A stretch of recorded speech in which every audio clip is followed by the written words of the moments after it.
Welcome, dear listener, to today's exploration of one of the most famous, controversial, and thought-provoking novels of the 20th century, Lolita, written by Vladimir Nabokov. First published in 1955, this book has stirred debates for decades because of its daring subject matter and the unsettling psychological world it presents. Far beyond its shock value, however, Lolita is also celebrated for Nabokov's extraordinary mastery of language, his intricate storytelling, and his deep insights into obsession, morality, and self-deception. In this extended summary, we'll walk together through the novel's key events, its themes, and its lasting impact, using language that's carefully adopted for clarity and narration.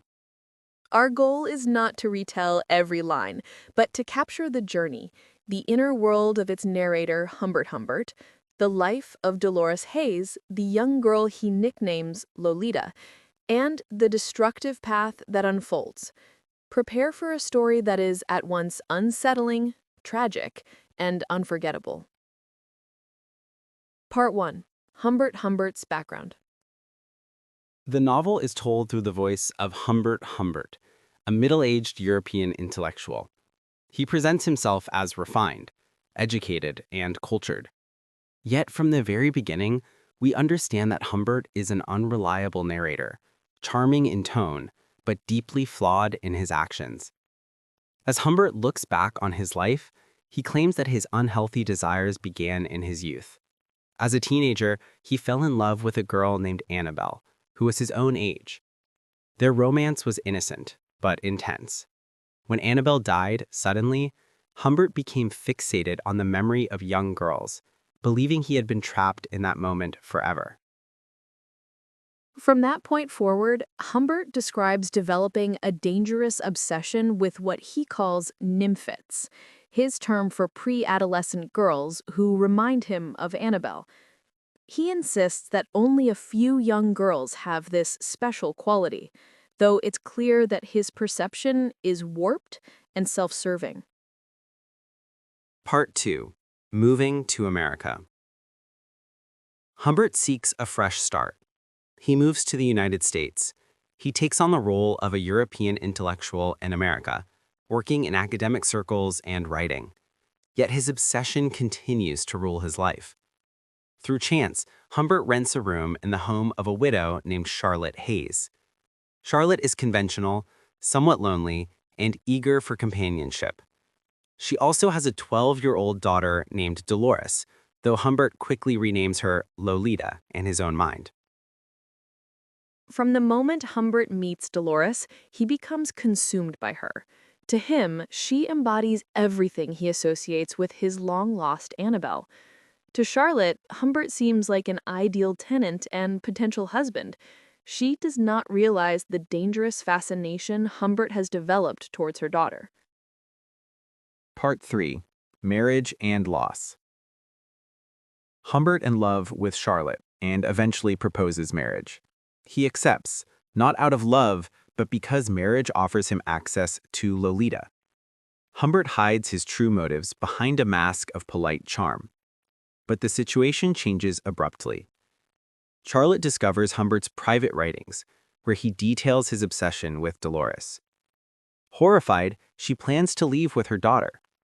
Before she can act, however, tragedy strikes. Charlotte is killed in a sudden car accident.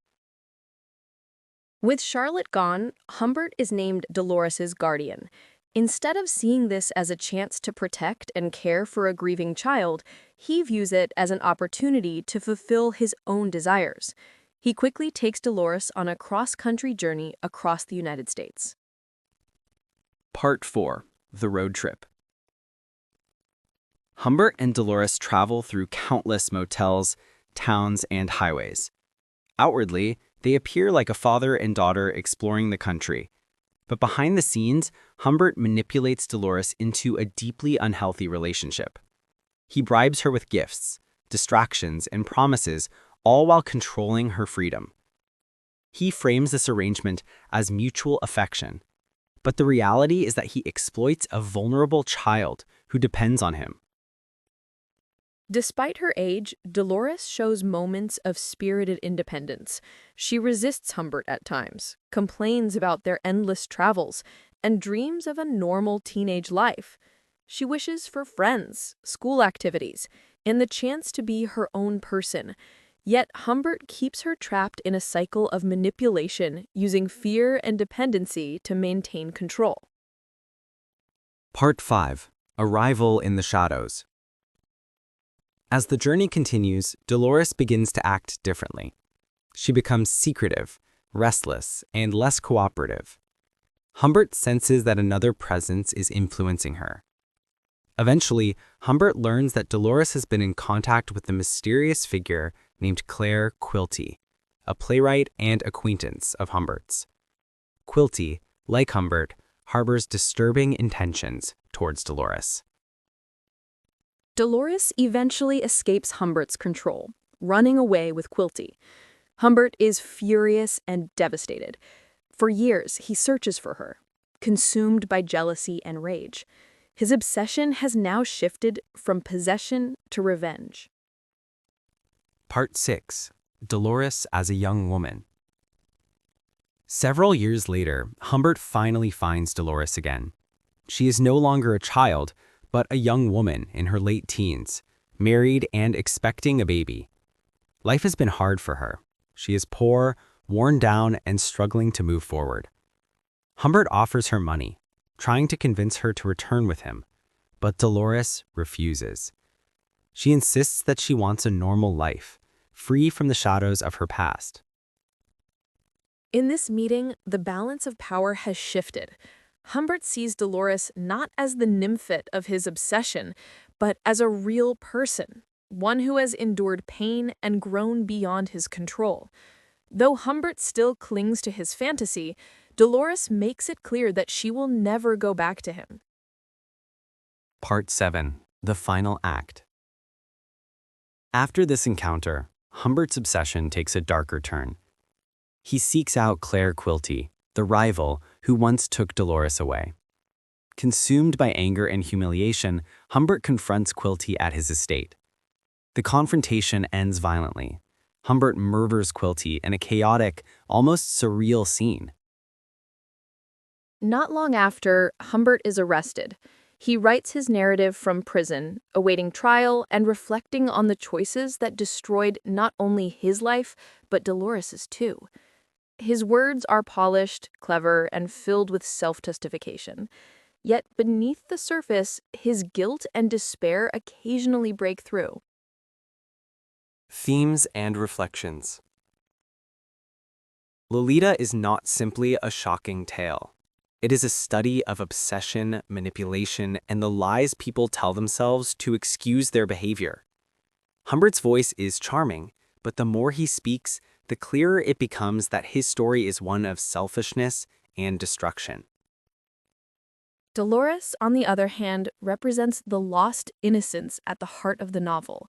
She is more than Humbert's fantasy. She is a girl who wanted a normal life, yet was drawn into a world she never asked for. Her resilience, despite everything, is perhaps the most human part of the story. Conclusion. In the end, Lolita remains one of literature's most haunting works. It forces readers and listeners to confront difficult questions. How easily can charm mask cruelty? How does obsession distort reality?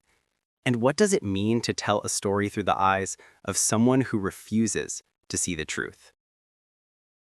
Though unsettling, Nabokov's novel endures because it is more than just a tale of scandal. It is a masterful exploration of language, psychology, and morality, a story that lingers long after the final page is turned. Both narrators, in unison, calm and professional. Thank you for joining us in this deep dive summary of Lolita by Vladimir Nabokov. Until next time, may your reading and listening journeys continue to challenge, inspire, and provoke thought. If you'd like to read the author's original book or listen to the full audiobook, click the links in the description of this video, also in the first comment. Then subscribe to Audible to get the first month free. you'll be able to enjoy a variety of audiobooks and podcasts that you'll enjoy. Thank you for watching this video. May your life be blessed.